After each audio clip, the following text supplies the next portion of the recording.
Udah mulai nih. Oke, selamat datang buat Bang Iim. Oh iya. Gila yang udah datang, yang hari ini udah datang. Jadi hari ini kita bakal bahas Bahas apa tuh? sekarang kan baru masuk 2023 nih ya. Ya, Kita masih di Januari dong. Ya. Kita masih di Januari, masih di hitungan awal. Walaupun udah mulai memasuki pertengahan nih. Cuma kayaknya masih enak nih buat kita bahas tentang resolusi di 2023 nih. Kayaknya walaupun mungkin resolusi itu banyak juga yang akan membahas yang sudah membahasnya di akhir tahun. Karena kan biasanya apa sih rencananya, plannya segala macam untuk 2023 ke depan kayak gitu kan. Nah, mungkin kita akan bahas itu tuh tentang resolusi. Nah, menurut Bang Iim nih soal resolusi itu sendiri yang paling dasar deh, menurut Bang Iim tuh resolusi itu dalam pikiran Bang Iim tuh apa sih sebenarnya? Menurut gue resolusi itu sebuah perencanaan. Perencanaan? Ya, perencanaan pokoknya. Tapi menurut gue rencana lebih baik daripada perencanaan. Kenapa tuh? Karena rencana ya lu langsung di-execute gitu, langsung dieksekusi. Kalau perencanaan berarti cuma merencanakan doang. Nah, tapi yang membedakan, nah kalau misalnya memang kayak gitu, kalau untuk resolusi itu menurut Bang Iim harus ditulis atau enggak? Kalau tergantung orang ya. Tergantung orang. Ada orang yang disiplin, misalnya dia nulis di atap kamarnya, ada di tembok rumahnya dengan maksudnya di kertas terus ditempel. Nah, Mungkin biar ingat, biar termotivasi. Oh iya, karena gua emang gitu nih. yang gue dengar nih ya, gue dengar ataupun gue baca katanya sih resolusi itu kan harus ditulis. Lu setuju nggak dengan pendapat itu sampai situ dulu nih? Menurut gue setuju, cuma ya kalau nggak ditulis juga nggak apa-apa. Oh gitu. Kalau misalnya nggak ditulis kan? Yang penting dia ingat gitu resolusi Nah, apa aja. yang jadi pertanyaan, kapasitas orang untuk mengingat itu kan beda-beda nih Bang. Ya. Dan ditambah lagi terlalu banyak bahkan orang yang habis tidur besokannya lupa, gitu kan? Lebih baik sih ditulis. Nah, makanya gue pernah baca katanya resolusi itu harus ditulis supaya untuk mengingat gitu kan. Nah, untuk resolusi itu sendiri kan perencanaan nih tadi kan? Iya. Perencanaan untuk di 2023 itu sendiri. Nah, di 2023 ini hal awal apa yang bakal lu lakuin untuk mungkin atau jangka panjangnya, atau lu membagi resolusi itu dalam berapa tahap atau apa segala macam, coba? Ya, kalau menurut gue resolusi gue berawal dari general dulu. General itu kayak apa tuh? Umum baru ke khusus. Misalnya general itu ya resolusi dari 23 gue harus lebih baik daripada gue yang sebelumnya. Harus lebih baik, itu umum. Nah, untuk menspesifikasikan kata baik itu apa kalau buat lu? Ya, lu mau baik dalam hal bidang apa? Misalnya keuangan kah? Atau dalam hal bidang kesehatan kah? Atau apa jasmani? Nah, lu sendiri tuh tipikal orang yang menulis sesuatu itu atau enggak? Gue menulis. Berarti lu punya buku nih Bang? Punya buku atau apa nih?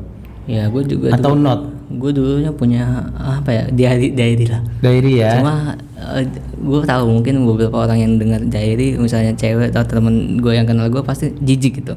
Cuma ya normal menurut gue, orang-orang punya diary. Apa cowok juga punya diary cuy. Benar. Nggak salah sih, memang nggak salah. Gue sendiri pun gue juga punya diary. Bahkan kalau dulu zaman sekolah, lu pernah nggak sih Bang nulis di belakang buku pelajaran? Ya nggak sih? Ya kan, yang nulis entah rencana atau misalnya sebatas kata-kata atau apa segala macam. Lu sering gak kayak gitu?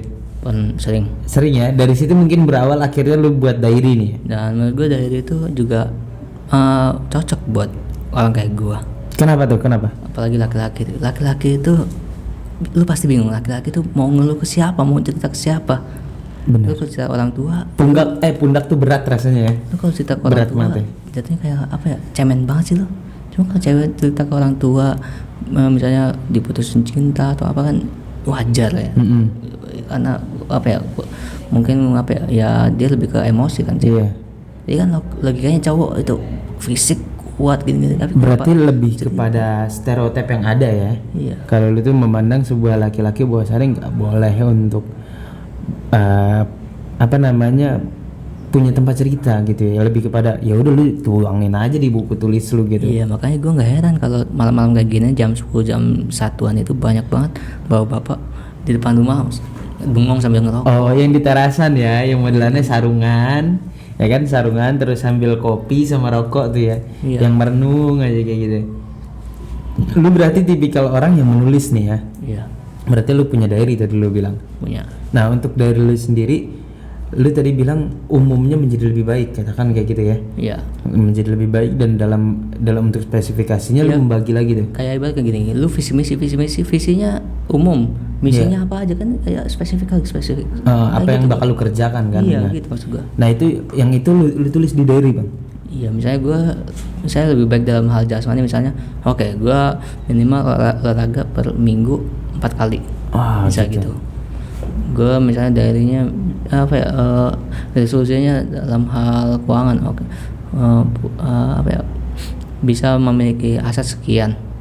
Oh, jadi memang harus tertulis targetnya ya. Iya, misalnya punya aset sekian, misalnya 100 juta di tahun ini.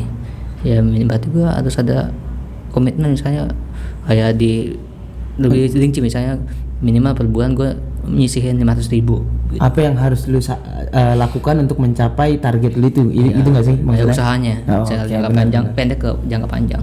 Nah, Jadi kayak ibaratnya gini, lu mau ke HI, Bundaran HI, iya, lu ke Bundaran HI nggak bakal bisa nyampe kalau lu nggak mau mulai satu langkah benar. gitu. Kalau lu misalnya kayak misalnya gini, gua mau ke HI tapi lu cuma berandai-andai doang, tapi lu nggak melangkah, nggak melakukan apa-apa, ya lu sama aja kayak lu menghayal atau apa, ilusi doang gitu. Ilusi ya. Makanya harus tetap ada pergerakan walaupun kecil, bener gak sih? Iya. Nah, di tahun 2023 ini lu memulai dengan hal apa?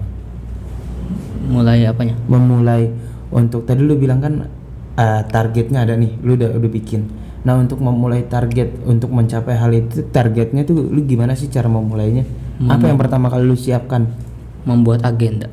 Membuat agenda. Membuat apa aja yang bisa gue lakuin di beberapa bulan ini. Itu bulanan berarti? Atau ada yang harian kah atau mingguan? Ya misalnya kayak gue nih, gue minimal misalnya gue udah punya target, misalnya YouTube ya. Iya. Gue misalnya YouTube pribadi gue punya subscriber 37. Iya. Terus viewer misalnya targetnya 600.000 di tahun 2023. Ya gue minimal gue punya target per bulan itu bikin konten 5 kali atau enggak seminggu sekali. Kita nggak usah terlalu apa yang muluk-muluk, misalnya sebulan setiap hari bikin konten, ya nggak bisa. Kadang-kadang kita pun manusia ya, punya waktu, punya mood kadang. Benar. Males gitu. Untuk ngumpulin moodnya ini nih yang cukup susah nih buat si manusia ini kan, gitu loh, untuk ngumpulin moodnya. Cuma kalau gue pikir, gue lihat kayak Deddy Corbuzier atau apa gitu, ya mereka bikin itu karena dia udah punya schedule.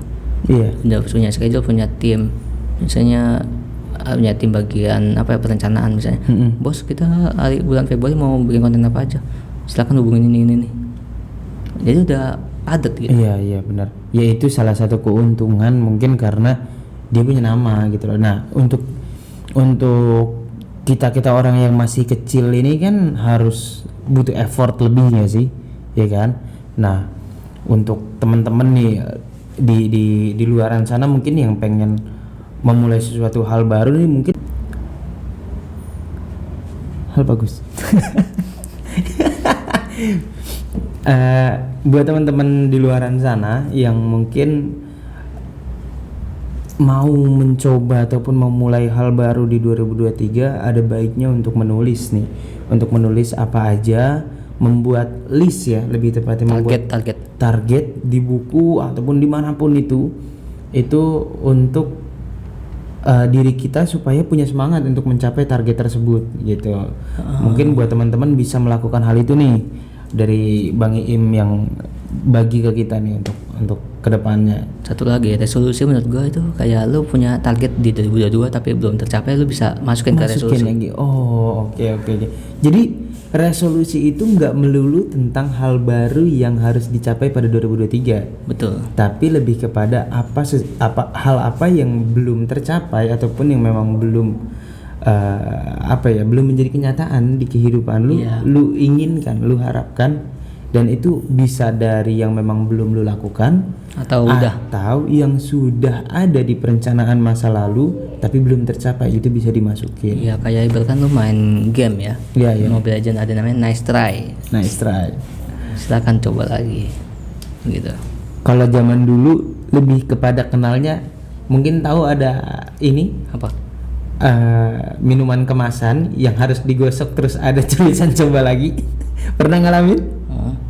Pasti pernah dong. Tulisan. Oh, dope-dope. Iya, yang kita harus gosok tuh pakai gopean, terus akhirnya coba lagi. Akhirnya kita coba lagi sampai akhirnya yang undian atau benar. Nah, kayak gitu ya mungkin ya contohnya ya. itu coba lagi beli. Bukan coba lagi lakukan. Itu bentuk dari usaha sebenarnya. Bentuk dari usaha memperkaya orang gitu. Memperkaya yang punya minuman. Oke, balik lagi nih Bang. Kalau resolusi di 2023 lo katakan dari umum terus semakin mengkerucut.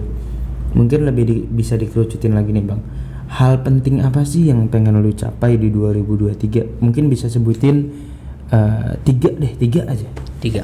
Iya. Kayak gue targetnya gue mau menyelesaikan akademik gue. 1 tentang akademik. Iya. Oke. Dengan caranya kayak gue nyusun atau nyicil tesis dari sekarang sama cari referensi. Oh, berarti udah mulai nyusun tesis nih ya. Iya. Udah banyak nyari referensi supaya tahun ini harus kelar di 2023. Oke, itu untuk pendidikan. Yang kedua, jasmani lebih sehat. Jasmani lebih sehat.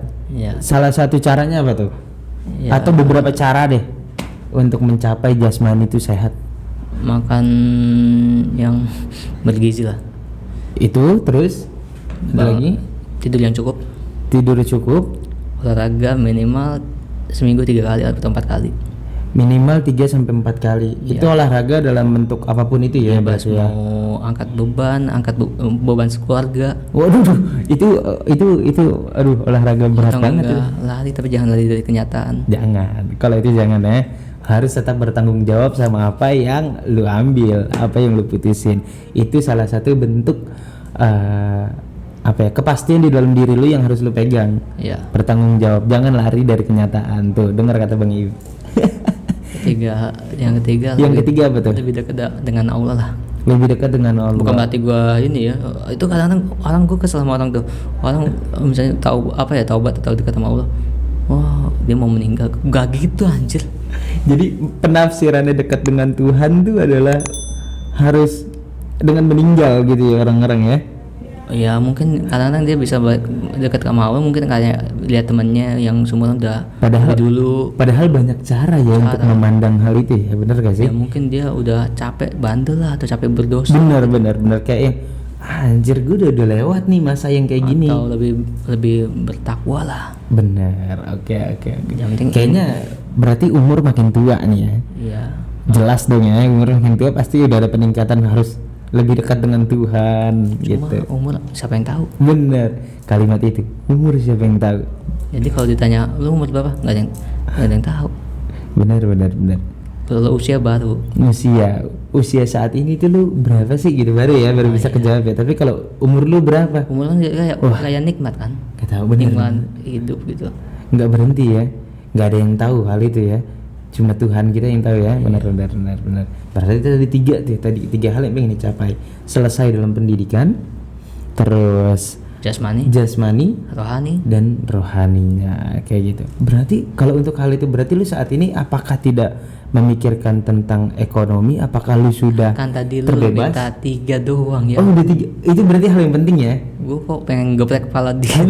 Sabar. Berarti ekonomi itu tidak termasuk dalam hal yang 3 ini ya. Tadi lu bilang 3 doang. Oh. Contoh doang. Contoh ya. Iya. Enggak apa-apa. Itu tidak menyalahkan aturan kok. Tidak menyalahkan. Santai. Tenang. Jadi itu 3 hal besar yang menurut lu lebih penting daripada Yang satu ini nih yang tadi gue pengen tanya tentang ekonomi. Ya sebenarnya banyak, tergantung lu kemarin evaluasi pas akhir tahun gimana. Ini nih gue mau nanya, berarti lu dalam resolusi itu berarti lu juga harus mengevaluasi ya Lah iyalah, dari yang tahun sebelumnya. manusia itu ini memiliki organisasi. Ada manajemen organisasi kayak perencanaan, action, tindakan. Terus apalagi satu lagi ya evaluasi yang terakhir ya gitu. Nah jadi lu dalam menentukan resolusi udah pasti lu ada evaluasi kan. Iya. Nah evaluasi itu lu lakukan apakah tahunan atau ada bulanan atau gimana sih evaluasi yang lu lakukan itu dalam bentuk apa sih? Lupa satu lagi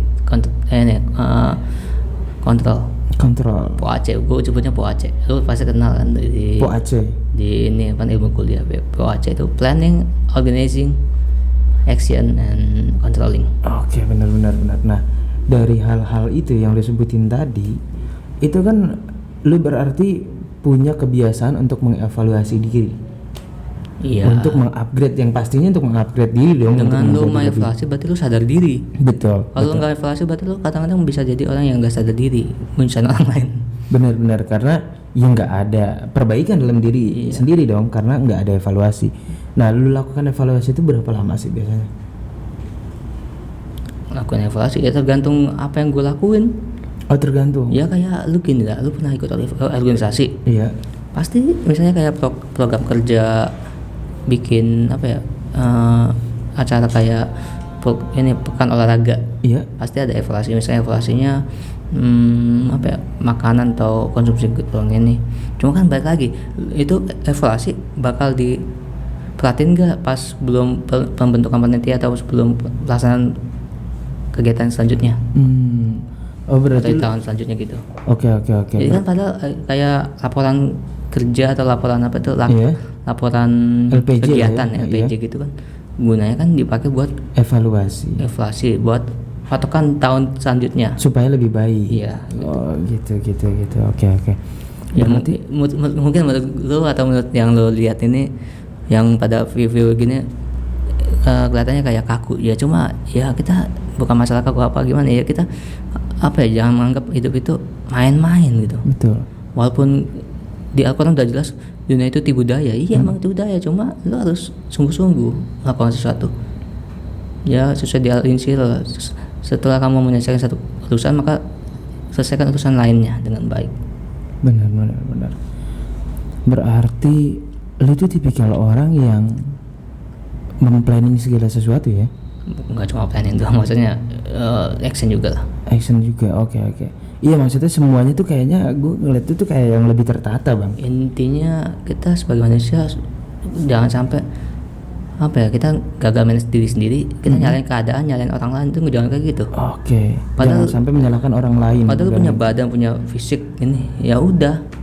Yang harus disalahkan adalah diri sendiri. Iya, lu untuk mengupgrade diri, bener gak sih? Iya. Kalau lu menyalahkan orang lain, menyalahkan apa ya keadaan, kalau fisik lu nggak cacat, nggak disabilitas, maksud gue takut di mana? Takut di disomasi gue. Oke. Takut misalnya disabilitas, ya harusnya malu lah gitu. Orang yang disabilitas saya bisa sukses gitu. Benar. Bisa nge-manage dirinya sendiri, bisa damai sama dirinya sendiri. Kenapa lu yang dikasih nikmat sama Tuhan secara utuh badan lu, tapi lu nggak bisa meraih kesuksesan lu? Iya. Iya kan? Tumben kok nggak ada suara ini sih. Fabi ayya. Rabbikum atakasiban. Allah. Langsung gitu ya. Lu kira gue Muzamil? Kan biasanya gitu kalau di pengajian. Saya anaknya Pak Amin. Jangan ter'audzubillah. Aduh. Murotal. Udah. Cukup. Jadi ini ya. Apa? Berlanjut nih. Lu berarti sudah membuat resolusi untuk 2023 dari pengalaman lu dan apa yang akan lu capai. Terus lu melakukan evaluasi. Setelah lu melakukan evaluasi, lalu lu memperbaiki. Bener gak sih? Iya. Lu memperbaiki apa yang kurang dan apa yang belum itu. Kalau lu nilai gua manage-nya apa ya, orang termanage, salah juga. Kenapa tuh? Ya gue cuma ingat kayak yang 5 perkara sebelum 5 perkara. Oh gitu, ya. Ya soalnya lu berpikir setiap orang ada masanya. Tiap masa ada orangnya. Iya, lu mumpung masih muda, ya lu jangan nanggung-nanggung buat memberi effort gitu. Bener. Kecuali kalau lu udah tua, kalau udah tua itu mau ngasih effort apa gitu? Udah capek badan gak sih? Lu mau kayak udah kayak orang-orang yang lain tuh udah tua malah jadi beban gitu. Iya. Udah tua malah masih kerja. Bener. Ya. Ini tamparan banget sih. Rakit-rakit ke hulu, berenang-renang ke tepian. mantan udah ke penghulu. Aduh. Mantan udah ke penghulu. Kita jadi tamu undangan. Gitu gak sih? Nggak gitu ya bunyinya. Rakit-rakit ke hulu, berenang-renang ke tepian, bersakit-sakit dahulu, bersenang-senang kemudian. Iya gitu. Oke, jadi ditamparan banget nih buat kawan-kawan yang ngelihat nih podcast ini sama Bang Iim, bahwasannya kita tuh jangan berhenti sampai di sini gitu, jangan cepat puas ya. Ingat bahwasannya kita masih muda, kita masih dikasih energi lebih sama Tuhan kita, sama Allah. Manfaatkan dengan baik, dan itu salah satu bentuk bahwasannya kita bersyukur sama nikmat Tuhan. Bener gak sih? Iya. Ya, gitu. Kalau lu di masa mendatang lu seandainya gini seandainya menghayalkan sesuatu masa lalu, berarti lu tidak bersyukur, dan lu sudah menyalahkan diri lu sendiri yang tidak bisa manage diri lu sendiri. Kita termasuk orang yang kufur malah ya jadinya ya. Kufur waktu, kufur nikmat, kufur apalagi banyak itu jadinya, karena kita tidak pandai untuk bersyukur. Padahal cara bersyukur itu nggak cuma sekedar tentang alhamdulillah, nggak sekedar tentang ucapan, tapi tentang tindakan lu yang memanfaatkan apa yang diberikan oleh Tuhan sama lu semua gitu. Tindakan dan perbuatan. Benar. Lu membuat diri lu kayak gimana? Apa yang bakal lu pengen gitu? Apa yang bakal lu lakuin dari hal yang lu pengenin? Itu enggak sih? Iya. Nah, kayak gitu nih. Ini buat teman-teman nih penting banget nih hal kayak gini yang bisa dijadiin pelajaran tentang resolusi di 2023. Nah, lanjut nih Bang, soal resolusi 2023. Tadi kan lu bilang 3 hal yang penting itu ya. Iya. Dari kalau misalnya pendidikan, memang dari pendidikan ini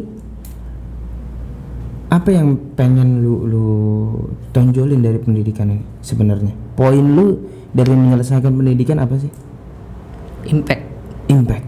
Berarti lebih kepada impactful ke sekitar apa gimana? Jadi gue dulu. Iya. Keluarga dan sekitar. Kita tidak bisa mencintai orang lain kalau kita tidak mencintai diri kita sendiri. Asik, itu dia quotes of the day dari Bang Iim. Ya, gue bukannya bukan sosok suci atau sok sempurna ya. Aku cuma setiap omongan itu kayak gue menasihati diri gue sendiri. Benar. Itu nggak salah. Kalau menunggu orang, kalau kita ngomong sama orang terus orang bilang, lu aja belum benar, lu aja masih banyak dosanya, lu masih banyak salah, itu dunia nggak bakal beres Bang. Nah itu karena nggak ada orang yang sempurna, bener gak sih? Iya. Jadi harus tetap ya nerima saran orang, jadikan itu pelajaran apapun yang dikatakan. Nah aku mau nanya sama lu, lu lebih baik jadi motivator apa jadi inspirator? Wah, kalau gue sih lebih kepada inspirator. Kenapa? Karena inspirator itu adalah, kalau di pandangan gue nih ya, inspirator adalah seseorang yang memberikan dampak lebih kepada orang lain sehingga orang itu mencontoh dari perbuatan si orang ini, bukan sekedar berbicara. Karena motivator ini kan memotivasi itu dalam bentuk apa aja bisa, ucapan dan lain segala macam. Tapi kalau inspirasi itu orang itu akan melihat dari apa tindakan yang dilakukan sama orang yang dilihat itu sih menurut gue.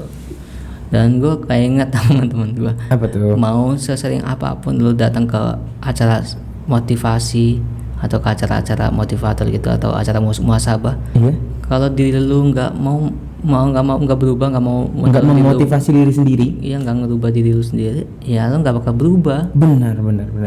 Karena nggak akan ada yang mampu merubah seseorang kalau bukan dirinya. Iya, kayak misalnya kamu harus baik, kamu harus hebat. Lu kayak didorong tapi itu balik lagi. Motif itu kan mendorong. Iya. Kalau arti move. Iya. Pindah dan mendorong. Cuma kalau lu didorong tapi balik lagi, berarti emang diri lu nggak mau berubah. Betul. Memang kalau yang gua pernah terima ataupun yang gue yakini lah ya. Iya. Sebenarnya perubahan itu ada di diri kita 70% dan orang lain itu hanya berpengaruh sebesar-besarnya 30%. Ini menurut gue. Karena kenapa? Mau orang ngomong apa segala macam itu baliknya ke diri kita. Betul. Jadi dia itu cuma 30%. Kalau kita nggak menerima saran dia, ya kita nggak akan berubah juga gitu loh. Kita nggak akan berubah jadi apapun yang mereka mau. Itu karena makanya gue bilang cuma 30%. Nah 70% yang bisa merubah adalah di diri kita. Kita mau menerima itu atau enggak. Kayak gitu sih. Patokannya Al-Hijr ayat 11. Benar. Allah tidak akan merubah nasib suatu kaum kalau sebelum orang itu sendiri yang merubah. Benar. Itu benar banget. Dan itu memang harus nih kita praktekin. Ya ini lu mau lihat contohnya. Ya gampang, lu lihat aja Ultraman, jadi dari manusia jadi Ultraman. Dia berubah karena dia mau bantu dan berubah. Benar. Itu maksud gua. Oke. Jadi simpelnya gitu dari kartun ya. Dari kartun ya, nggak usah muluk-muluk nih percontohannya, cuma cukup ke kartun Ultraman ya. Iya, walaupun lo lihat di hari Minggu itu nggak ada, udah jarang. Udah jarang. Gitu. Tapi keren kalau misalnya dikatakan perubahan itu memang harus dari diri sendiri, bukan dari orang lain. Itu benar banget, gue setuju banget sama Bang Iim. Nah, berarti pendidikan itu setelah lu memberikan impact ataupun dampak ke orang-orang sekitar lu, apakah apa yang lu rasain gitu? Kenapa lu harus berdampak? Ya, secara nggak langsung kita motivasi, lu ayo dong. Apa yang bisa lu bikin dari ilmu yang lu dapat? Tapi menurut gua ekonomi itu mengikuti pendidikan, mengikuti jasmani dan rohani. Oke. Makanya lu ambil 3 poin itu ya? Ya, jadi pendidikan gini ya, ada orang yang dari miskin jadi kaya karena pendidikan. Benar. Dan juga yang dari jasmani dan rohani. Benar.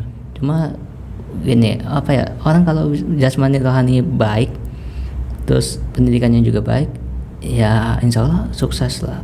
Amin. Ekonominya bisa meningkat lah. Oh gitu, gue baru paham nih sekarang nih. Ya kalau misalnya dia misalnya gini, jasmaninya baik tapi rohaninya nggak baik, terus ditambah lagi pendidikannya standar, ya bisa jadi dia kena rusak di pergaulan. Gitu, karena nggak dekat dengan Tuhan. Oh iya benar. Cuma misalnya dia rohani baik, terus fisiknya nggak baik, tapi pendidikannya bagus, ya jadinya kayak orang disabilitas itu, motivasi dirinya luar biasa itu. Mungkin bisa gue katakan gini kali Bang ya. Apa? Kalau dari ketiga hal yang lo pilih, ada pendidikan, jasmani dan rohani, dan lo taruh rohani ini di nomor 3. Mungkin gue bisa mengartikan gini, kalau misalnya rohani sudah terpenuhi, ini sudah melingkupi yang 2 ini.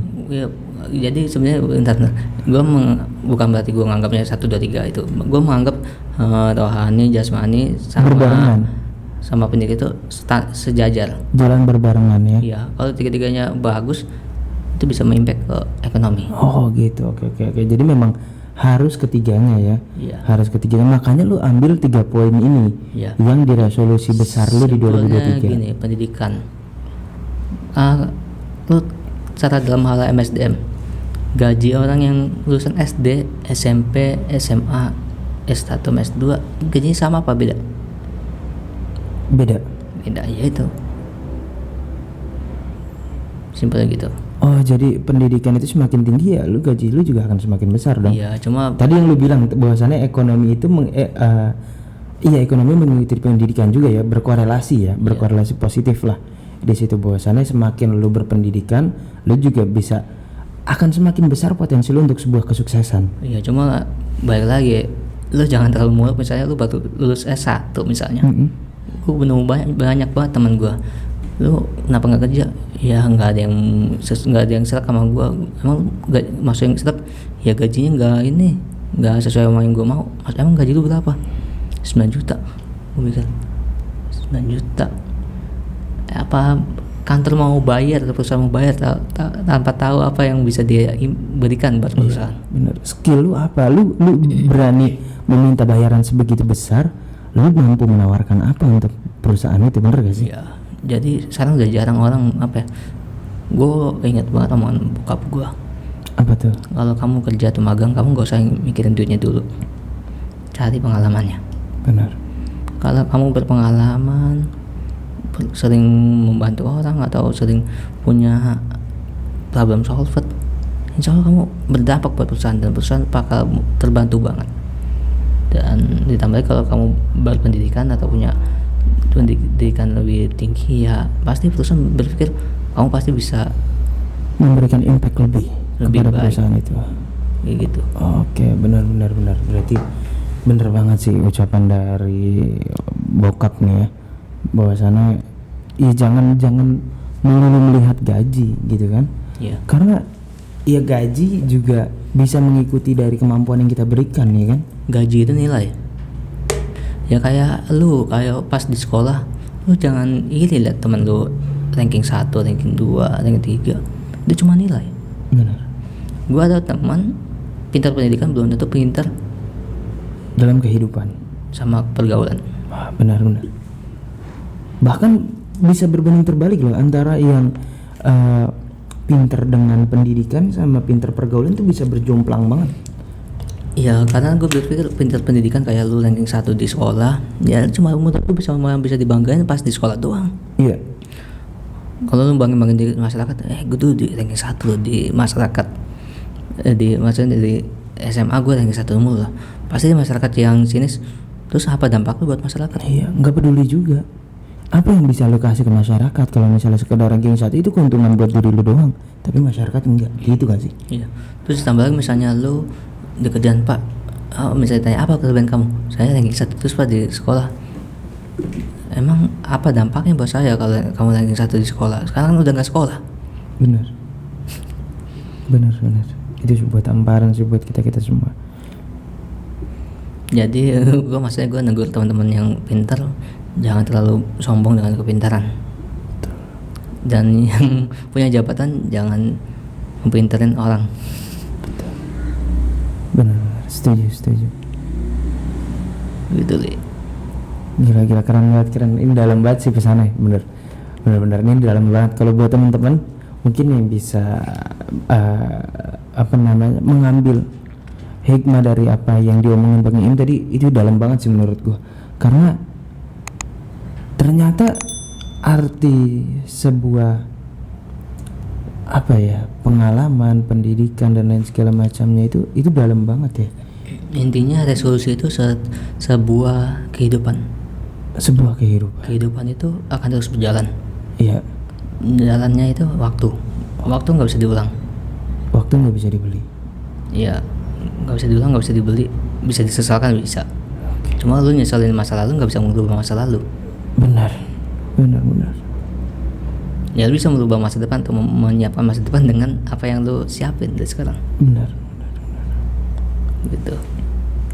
Oke, teman-teman, nih udah keren banget nih bahasan kita pada hari ini. Sebenarnya gue mau nanya nih, yang nonton ini apa resolusi lu di 2023 atau di tahun selanjutnya?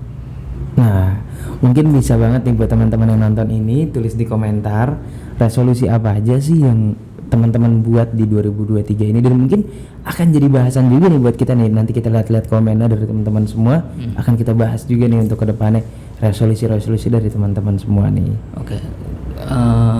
Kalau ada yang komen resolusinya gue nggak takut ular, bisa ke Mas Ali. Itu background saya ya untuk urusan peruleran ya. Ya misalnya aja ada yang resolusinya gue nggak bakal takut ular lagi, minimal ular tangga lah. Waduh, ular tangga ya, mainan dong. Semua orang berani gitu kayaknya. Bisa. Nah Bang, gue mau nanya, terlepas dari yang 3 tadi dan lu bilang katanya soal ekonomi itu juga bisa mengikuti dari pendidikan, strata pendidikan. Oke. Nah untuk ekonomi sendiri, apa sih yang lu siapin ataupun apa yang bakal lu gapai untuk di 2023 ini? Banyak sih. Apa tuh? Lu harus punya dana darurat. buat jaga-jaga. Dana darurat. Kedua, lo harus punya investasi atau diversifikasi aset. Jadi lo jangan menaruh telur pada satu ranjang. Kalau satu ranjangnya jatuh ya jatuh pecah semua. Gitu. Di sisi lain lo asuransi penting juga. Cuma lo juga harus hati-hati dengan asuransi. Lo harus detail baca premi atau baca MOU-nya. Jangan sampai nggak detail. Takutnya kayak teman gue ada asuransi pendidikan, mau diklaim tiba-tiba dapatnya cuma 20%, 30%. Oh, ternyata padahal itu tertulis. Iya, atau enggak katanya asuransinya gagal bayar kayak ini yang asuransi yang depannya J. Oh iya. Yang kena korupsi itu. Iya. Oke. Berarti harus. Nah, selain itu ada lagi bang? Tadi dana darurat, asuransi, investasi nggak cuma duit ya, investasi lari ke atas. Ilmu lebih kepada melihat ya, belajar. Sama apa ya? Lo harus berusaha sebaik mungkin lo punya pendapatan lainnya. Jadi kalau lo di PHK atau tiba-tiba perusahaan lo mengurangi karyawan karena kondisi resesi 2023 atau karena apa ya, inflasi, ya lo nggak panik. Karena lu punya pegangan lain. Iya. Karena lu punya pintu rezeki yang lain. Ya, lu punya skill juga. Misalnya lulus apa ya di PHK, lu jadi pengusaha. Mungkin itu jalan pintas atau jalan terbuka lu biar mulai usaha. Jalan dari Tuhan ya, untuk kita lebih fokus kepada usaha kita. Iya. Oke, berarti tadi lu sudah membaginya 4 ya, keempat ada dana darurat, investasi, asuransi, dan pendapatan lain. Nah, dari keempat ini apakah lu membagi itu dalam persentase atau kayak gimana sih bang sebenarnya? Ya sebenarnya itu balik lagi ke manajemen masing-masing ya. Gimana tuh? Ada yang gaji 5 juta merasa cukup, ada juga yang gaji 1 juta nggak cukup, ada juga yang gajinya 10 juta nggak cukup. Tergantung gaya hidup juga, gaya hidupnya. Nah, lu berarti membagi itu berdasarkan jumlah uang aja atau persentase nih? Ada teori juga ini 5, 10, 20. Apa tuh teorinya? Coba misalnya, bisa berbagi ke kita nggak nih? Misalnya 5%, 2,5% misalnya buat infak. Iya. 5% buat refreshing. Iya. 20% buat pendidikan. 20. Oh berarti 10 nggak ada nih? 10 nggak ada? Misalnya 5% maksudnya kayak liburan lah. 5% liburan. Ya pokoknya gitu, ada pokoknya di Google banyak tuh. Okay, gitu. Terus apa lagi? Misalnya 15% buat investasi. 15% investasi. 10% buat dana darurat. 10% dana darurat. Masing-masing menurut orang, menurut gue sih setiap orang tuh beda-beda. Ada yang masukin pendidikan, ada juga yang cuma masukin kesehatan. Kita bedah nih bang, dari misalnya katakan 100% lah ya, katakan 100% nih mentok. Nah kalau dari teori yang lu pakai deh, mungkin kalau orang-orang kan banyak nih yang beda-beda lagi segala macam. Nah kalau teori yang lu pakai itu gimana tuh hitungannya, dari 100% lu membaginya berapa persennya dari pendapatan lo? Aduh, gua nggak apa ya, gua apa. Oke, nggak apa-apa. Ini mungkin ilmu nih buat kita semua yang nonton. Kan banyak cara untuk pembagiannya nih, seperti apa kita gaji berapa juta segala macam, itu kan tergantung orangnya juga ya, bisa membaginya kemana-mana. Nah mungkin ini salah satu tips dari Bang Iim untuk pembagiannya berapa persen dari gaji yang diterima gitu, dari 100%. Oke. Aman. Itu yang lu tadi tanya itu sebenarnya rumus alokasi keuangan.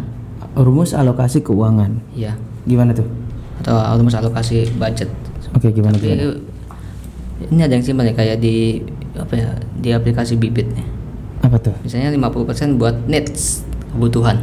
50% untuk kebutuhan. Misalnya kebutuhannya kebutuhan sehari-hari, ngekos, listrik, makan dan lain-lain. Oke, itu kebutuhan ya 50% ya. Oke, lanjut.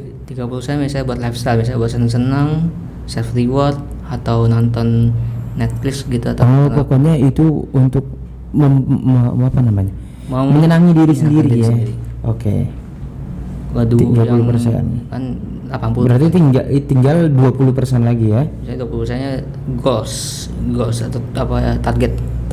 Misalnya ditabung atau disisihin buat target yang mau dicapai. Misalnya mau buat beli motor atau buat beli rumah atau gimana. Oh gitu.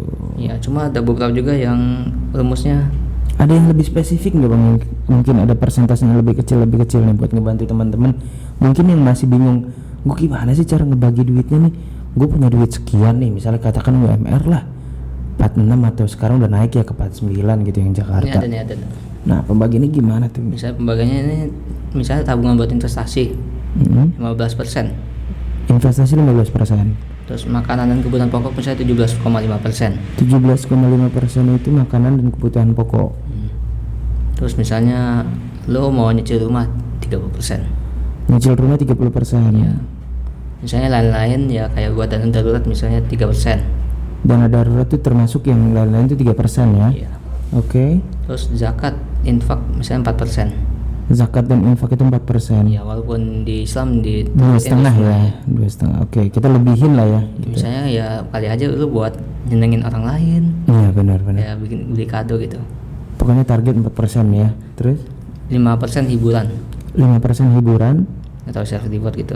Oke. Terus 5%-nya lagi belanja atau perawatan pribadi. Oh gitu, perawatan lebih kepada diri kali ya. Iya. Untuk mempercantik diri itu biasanya kalau perempuan. Ya misalnya cowok ya beli apa ya, beli minyak wangi gitu. Iya, wangi atau apa segala macam mungkin. Terus 6% listrik, pulsa dan internet. 6% listrik, pulsa dan internet. Iya.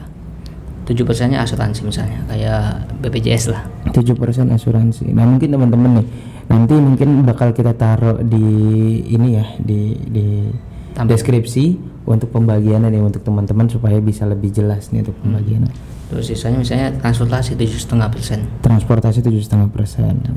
Tapi itu juga tergantung sama jarak kita nggak sih? Tergantung sama jarak sama kenaikan BBM. Oh iya benar. Kalau mau lebih hemat ya bisa kayak teman gua mencoba untuk goes sepeda. Kalau di Jakarta kan udah banyak tuh jalur sepeda. Cuma kan bandel-bandel tuh ada lewatnya jalur motor. Nah itu yang masih banyak pelanggaran sih. Dan mungkin banyak juga sih ya memang udara. Mungkin kalau kita mencontoh ke negara-negara lain ya yang bersepeda, mungkin bikin males sih Bang kalau misalnya di Jakarta itu bersepeda itu karena yang pertama panas, macetnya juga tetap. Gitu, macet tetap kena, terus juga panas. Beda dengan negara-negara luar yang mungkin iklimnya juga dia lebih enak gitu, ada musim dingin dan lain segala macam yang memang itu memungkinkan untuk mereka ya santai aja guys gitu, nggak berasa capek atau apa segala macam. Tapi kalau di Indonesia mungkin memang agak ini sih tambah lagi macetnya itu yang masih harus diurai. Cuma gue punya teman tuh hebat ya, goes sepeda. Tapi emang keren sih kalau misalnya bawa bekal sampai dia goes sepeda di Jakarta ya. Iya, jadi dia bawa baju ganti. Jadi asal nyampe kantor tuh dia karena keringetan ya. Pas wah gila ini keren sih kalau misalnya dari teman Bang Iim nih yang sampai dia rela buat selalu bawa baju ganti sampai ke kantor diganti gitu untuk meminimalisir budget dan lain segala. Tambah lagi go green ya. Ditambah lagi ya kayak nanam tanaman buat makan gitu. Oh iya. Jadi nggak belanja. Seperti sayur-sayuran itu kan bisa ditanam sendiri ya. Gitu. Ketahanan pangan. Benar itu keren. Karena sekarang apalagi udah banyak nih pertanian sendiri yang di rumah yang cuma mengandalkan lahan sedikit, bahkan cuma pot aja itu bisa. Baik lagi, innama a'malu binniyat. Benar, itu dia. Semua tergantung niatnya. Kalau misalnya dari niatnya dia mau melakukan suatu hal yang baik untuk merubah ekonomi dan lain segala macam, itu pasti bisa ya. Betul. Dengan pot aja dia bisa nanam tanaman kebutuhan dia gitu. Iya. Itu keren sih benar. Itu untuk pembagian keuangan nih buat teman-teman yang mungkin masih bingung. Gue harus ngebagi kemana sih, gaji gue harus berapa persen yang harus gue bagi. Tapi ini balik lagi ya, pembagian itu akan lebih mudah dibagi kalau misalnya gajinya mungkin bisa lebih besar ya. Itu menurut gue kayak alokasi gaji atau alokasi anggaran budget gitu, menurut gue hack life. Tapi ada juga hack life-nya ke tindakan misalnya kayak yang tadi goes. Iya. Terus bawa bekal. Benar. Terus apalagi hidup minimalis. Iya. Atau beli barang yang multifungsi. Jangan gampang ini sekedar buat gaya. Iya. Jadi lebih kepada fungsional. Lu mau beli sesuatu ya fungsinya apa? Gitu. Nggak ada habisnya sih buat lu ngurusin lifestyle. Benar. Lu kalau misalnya lu ngurusin lifestyle, misalnya ada iPhone terbaru lu beli kayak FOMO gitu. Ya dulu ada HP iPhone ke 17, 18. Ya Itu nggak akan habis ya. Karena yang namanya teknologi akan berkembang terus menerus dong. Gitu. Tapi kalau misalnya kita pengen sukses, kita pengen senang di waktu tua kita nanti, ya kita harus pintar-pintar untuk membagi keuangan kita, harus pintar-pintar memanage keuangan kita, manage waktu kita, manage diri kita, manage emosi kita, semuanya harus penuh dengan manajemen ya, supaya kita lebih aman untuk kedepannya kayak gitu. Bener banget sih ini keren banget tips dari Bang Iim juga untuk pembagiannya. Dan mungkin nanti bisa ditaruh di deskripsi nih kita buat teman-teman supaya nggak bingung untuk pembagian. Ya kalau lu bagi teman-teman nih yang punya pengalaman soal hidup dan gimana caranya resolusi bisa terlaksana dengan baik, bisa komen di bawah ini. Kali aja bermanfaat buat yang baca-baca. Benar. Mungkin dari teman-teman yang mau apa sih nih resolusinya, itu sih kita saling bantu aja gitu di kolom komentar, kan udah ada nih disiapin. Iya. Bebas kalian mau komentar atau mau bilang apa tentang resolusi 2023 ini itu terserah, bahkan bisa dengan kata-kata seperti itu bisa memotivasi orang untuk berbuat lebih baik gitu untuk di resolusi 2023 ini. Ya semoga ya dapat jadi referensi terbaik lah. Amin. Makanya jangan lupa komen dan jangan lupa subscribe juga untuk channel kita ini ya. Gitu. Mungkin apakah sudah? Mungkin itu aja sih mungkin untuk pembahasan saat ini tentang resolusi. Tadi kita simpulin sedikit ya tentang resolusi itu. Tadi Bang Iim sendiri sudah membaginya ke 3 hal penting, yaitu pendidikan, jasmani dan rohani. Di mana dari ketiga ini harus berjalan beriringan supaya kemauan kita ataupun keinginan kita soal ekonomi yang hidup dengan bisa santai gitu ya, bisa tercukupi. Ada kurang. Apa tuh? Ya, maksudnya gini, tadi yang gue jelasin tuh jasmani, rohani sama pendidikan itu sejajar. Yeah. Semua itu bisa impact ke ekonomi sama sosial. Jadi di bawahnya dia tuh ya, bisa dibilang akar pohon lah ya untuk kedepannya. Jadi dia dari 3 hal ini yang menjadi pondasi kita di resolusi 2023 itu bisa membangun impact lainnya seperti ekonomi dan juga sosial kita ke depan. Saling berkorelasi intinya. Benar. Jadi saling berkorelasi. Jadi lo nggak bisa fokusin satu hal buat di tahun 2023. Banyak hal yang harus bisa, tapi jangan terlalu muluk juga banyak gitu. Mungkin ada juga nih, gue pernah dengar nih sedikit tips nih dari gue. Mungkin gue pernah dengar ataupun pernah baca bahwasannya ada slogan SMART itu SMART ya.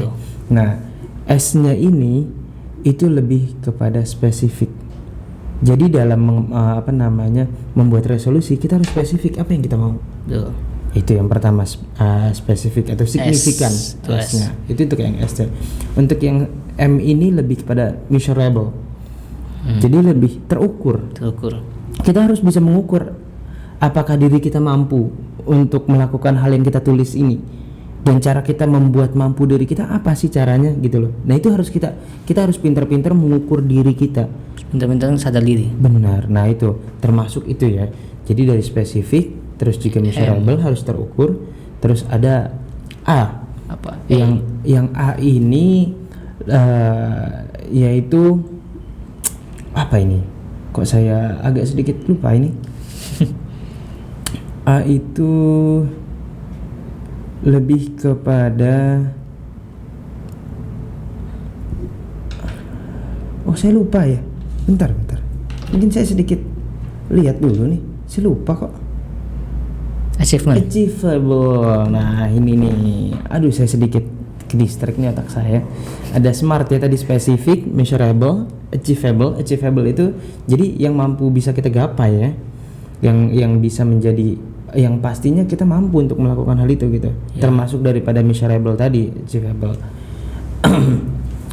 Terus yang R itu dia untuk saya lupa.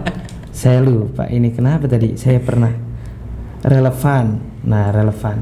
Kita baca aja deh biar nggak lupa saya.